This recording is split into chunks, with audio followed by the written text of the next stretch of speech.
PM મોદીની appeal પર ગુજરાતમાં અમલવારી જે છે તે શરૂ થઈ ગઈ છે। પેટ્રોલ ડીઝલના ઓછા ઉપયોગની અપીલ પર અમલ થઈ રહ્યો છે। મુખ્યમંત્રીએ પોતાના કાફલામાંથી 4 ગાડીઓ હટાવી દીધી છે।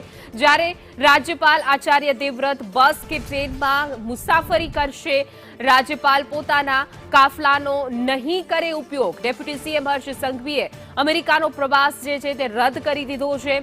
ડેપ્યુટી સીએમ હર્ષ સંઘવીએ કાફલામાં માત્ર 3 ગાડી રહેશે। સીઆર પાટીલ પણ સુરક્ષા માટેની પાયલોટિંગ કાર નહીં વાપરે। આરોગ્ય મંત્રી પ્રફુલ પાનસેરિયાએ પણ પાયલોટિંગ કાર હટાવી દીધી છે। જ્યારે મંત્રી શ્રી કાંતિ અમૃતિયાએ પણ આ કાફલામાંથી પાયલોટિંગ કાર હટાવી દીધી છે। મંત્રીઓએ પાયલોટિંગ કાર ન વાપરી ઈંધણ બચાવવા પહેલ કરી છે। ગુજરાત યુનિવર્સિટીમાં કાર પુલિંગ કરવા માટે વીસીનો અનુરોધ છે। જ્યારે સુરતની વીર નર્મદ દક્ષિણ ગુજરાત યુનિવર્સિટીમાં પણ કાર પુલિંગ કરવા માટે વીસીનો આ અનુરોધ। તો તમામ જગ્યાએ જોઈ શકાય છે કે હવે પ્રધાનમંત્રી નરેન્દ્ર મોદીએ જે રીતે પેટ્રોલ ડીઝલ બચત માટે અપીલ કરી છે તેને લઈને એની અસર જોવા મળી રહી છે। મંત્રીઓએ કાફલામાંથી ગાડીઓ ઘટાડી છે, પાયલોટિંગ ગાડી હટાવી દીધી છે। જ્યારે તમામ યુનિવર્સિટીમાં પ્રોફેસર અને વિદ્યાર્થીને કાર પુલિંગ કરવા માટે અનુરોધ કરવામાં આવ્યો છે।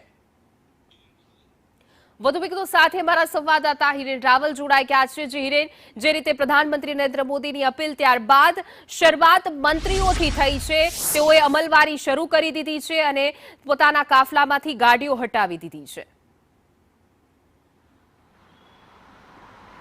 પ્રધાનમંત્રીએ 2 દિવસ પહેલા જે અપીલ કરી હતી અને એની અસર હવે સમગ્ર દેશભરની અંદર જોવા મળી રહી છે। અલગ અલગ રાજ્યોના મુખ્યમંત્રીઓ અને ખુદ પ્રધાનમંત્રી નરેન્દ્ર મોદીએ પણ પોતાના કાફલાની જે ગાડીઓ છે એ ગાડીઓ ઓછી કરવા માટે એસપીજીને સૂચના આપી છે। તો ગુજરાતમાં પણ કેન્દ્રીય મંત્રી સીઆર પાટીલે સૌથી પહેલા શરૂઆત કરી હતી। સીઆર પાટીલે પોતાના કાફલાની ગાડીઓ મુક્ત કરવા માટેની સૂચના આપી છે। તો એ જ પ્રકારે મુખ્યમંત્રી ભૂપેન્દ્ર પટેલ આજે સવારે જ્યારે અમરેલીના પ્રવાસે પહોંચ્યા ત્યારે માત્ર 3 ગાડીઓ સાથે તેઓ અમરેલી પહોંચ્યા હતા। મુખ્યમંત્રીને પ્રોટોકોલ પ્રમાણે જે મળતી ગાડીઓ છે એમાંથી 4 ગાડીઓનો ઘટાડો કરવામાં આવ્યો છે અને માત્ર 3 ગાડીઓ સાથે જ મુખ્યમંત્રીનો કાફલો છે એ પોલીસ કોન્વોય સાથે ચાલશે। તો નાયબ મુખ્યમંત્રી હર્ષ સંઘવીએ પણ પોતાના ગાંધીનગર બહારના પ્રવાસો માટે જે કાફલો હોય છે એમાં ઘટાડો કરી માત્ર 3 ગાડી જ એટલે કે એસ્કોર્ટ, કોન્વોય, એસ્કોર્ટ, પાયલોટ અને નાયબ મુખ્યમંત્રીની ગાડી, આ 3 જ ગાડી એમના કાફલાની અંદર રહેશે। વધારાની ગાડીઓ ન રાખવા માટે સૂચના આપવામાં આવી છે।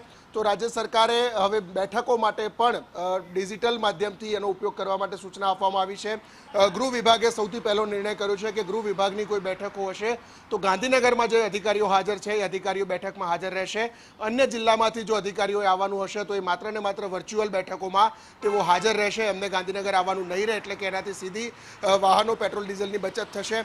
એ જ પ્રકારે ખુદ રાજ્યપાલ આચાર્ય દેવવ્રતે પોતાનું Z+ સિક્યુરિટી છે એને સાઈડ ઉપર મૂકી શક્ય હોય તેટલી ઓછો કાફલો અથવા તો પબ્લિક પરિવહનનો ઉપયોગ કરવા માટે તેમણે અપીલ કરી છે। અને તમામ યુનિવર્સિટીઓના કુલાધિપતિ હોવાના નાતે તેમણે તમામ યુનિવર્સિટીઓને પણ સૂચના આપી છે કે શક્ય હોય ત્યાં સુધી વાહનો ઓછા વપરાય।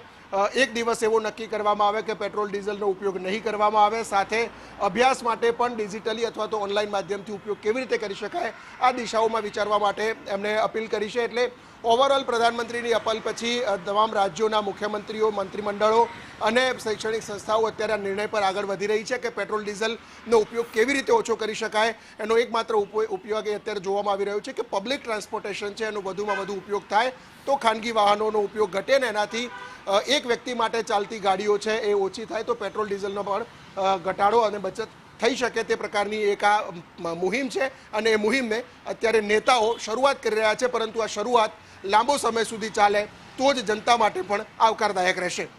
જી બિલકુલ હિરેન, સમગ્ર માહિતી આપવા બદલ આપનો આભાર।